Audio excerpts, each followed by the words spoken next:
Hello दोस्तों, राधे राधे सभी लोगों को। तो आज हमारा फरकाबाद का जो गाना है, फरकाबाद का टूर, उसका शूट है।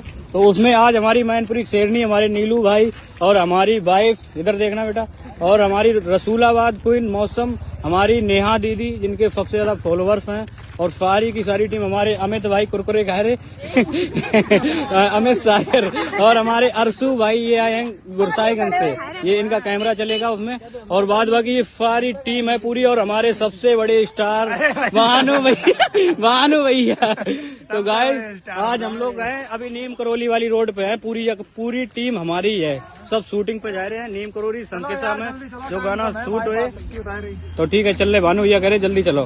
दोबारा कह दो जल्दी चलो यार, टाइम कम है। चलो फिर चल रहे हैं शूटिंग पे। यहाँ देखो गाइस, फेमस क्रिएटर मैनपुरी शेरनी, मैनपुरी से आई हैं, रसूलाबाद, नेहा दीदी इटावा, और ये मेरी बीवी इटावा।